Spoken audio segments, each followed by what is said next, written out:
कोष्टकों का प्रयोग कर। बताओ कोष्टकों के प्रयोग की आवश्यकता क्यों पड़ी? गणित में हमको कोष्टक की आवश्यकता क्यों पड़ रही है? हम उसके बारे में जैसे देखो बेटा, यहाँ तुमको दो सवाल दिख रहे हैं। yes, दोनों सवाल बिल्कुल सेम है। yes, इसमें भी बोल रहा है 5 धन 2 गुणित 3 और ये भी है 5 धन 2 गुणित 3। अब इसको मैं हल करती हूँ। 5 धन 2 क्या होगा? 7 होगा। 7 होगा। 7 गुणित 3, 7 दिया 21। अब इसको हल कर। 5 धन 2 दिया 2 दिया और 6 5 11। अब आप लोग बताइए दोनों में से कौन सा उत्तर सही है? ये वाला सही है। इसमें उत्तर सही आया। अरे तो ये भी तो उत्तर सही आए हैं। लेकिन उसमें गुणा करें।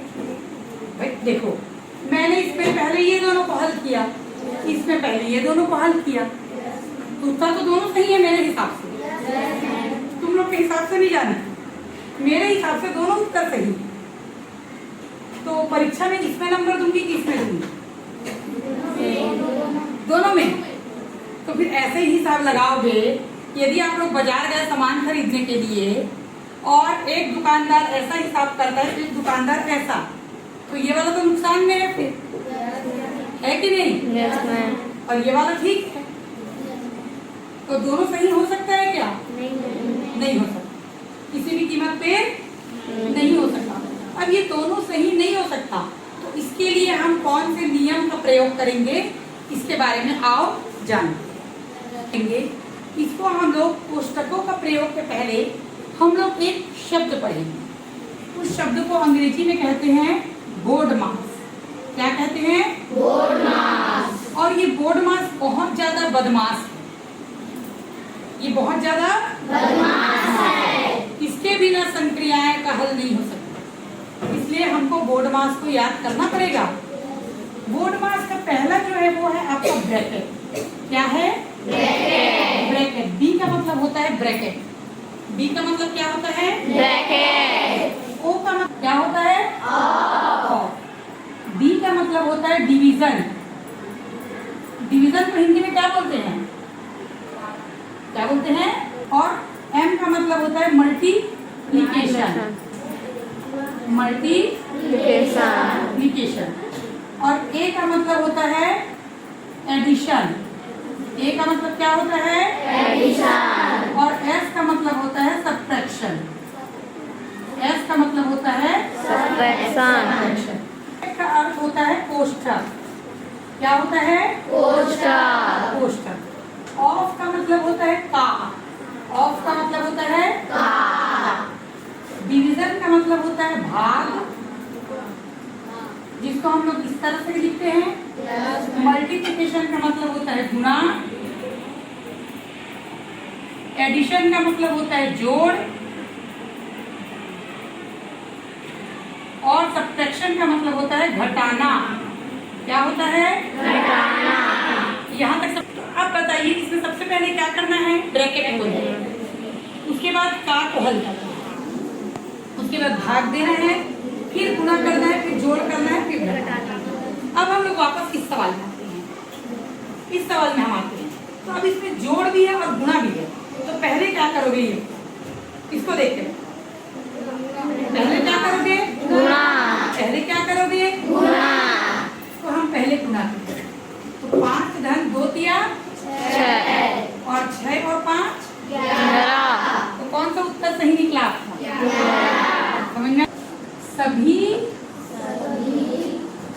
का को तोड़कर। का मतलब भी का को तोड़कर भाग गुणा कर मीत। मीत मतलब कौन हो गया? मित्र। पीछे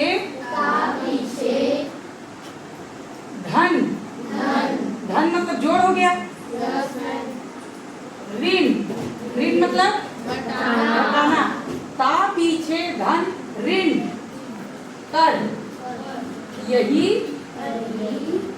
भिन्न की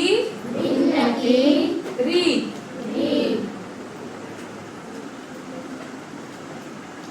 सभी का को तोड़कर भाग गुणा करनी, का पीछे धन ऋण कर, यही भिन्न की रीत। यदि हमारे पास एक जैसे क्वेश्चन वाले सवाल आते हैं जिसमें धन ऋण गुणा भाग सभी हो, तो उस स्थिति में आपको क्या करना है, आपको पहले कोष्टक को हल करना है, फिर का को, उसके बाद भाग गुणा जोड़ घटा। समझ? धन ऋण जोड़ घटाना तो हम जानते हैं। तो बेटा जब हम आगे पढ़ेंगे तो हम देखेंगे यहाँ कोष्टक के भी अलग अलग प्रकार। तो सबसे पहले कोष्टक का प्रकार और उसके संकेत। यदि आपके पास कोई दो लिखा है अंक और उसके ऊपर में ऐसा संकेत लगे हैं जैसे 2 गुणी 3 12, तो आपको सबसे पहले इसको भी आप कोष्टक के रूप में ही मानते हैं, जिसको क्या कहा जाता है, रेखा कोष्टक या सरल कोष्टक। क्या कहा जाता है? रेखा कोष्टक या सरल कोष्टक।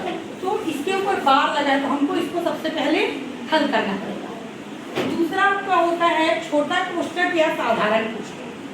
छोटा कोष्टक या साधारण कोष्टक। जैसे इसमें हमने कर दिया 3 गुणी 2, ये तो आपको इसको पहले, ठीक है। उसके बाद आता है धनु कोष्टक या मंझला कोष्टक। ये इस तरह का होता है, ये इसके बाद लगता है।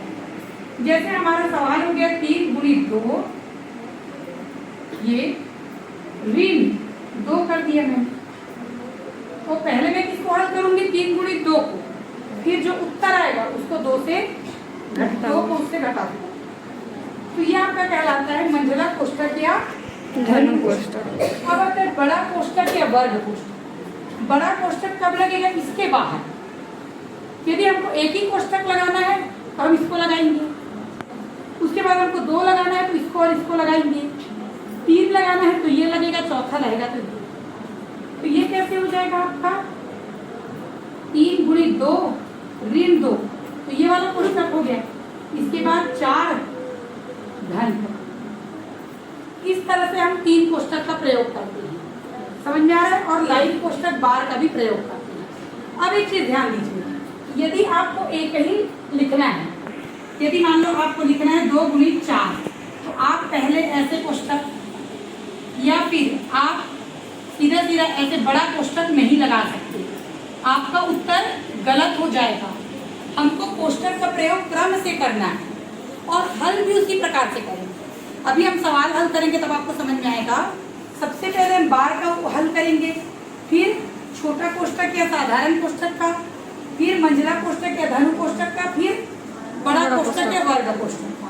हमको इसी क्रम के अनुसार सवाल हल भी करने हैं, ठीक है। अभी यहाँ तक आप लिखिए, फिर हम सवाल हल करके दिखाएंगे।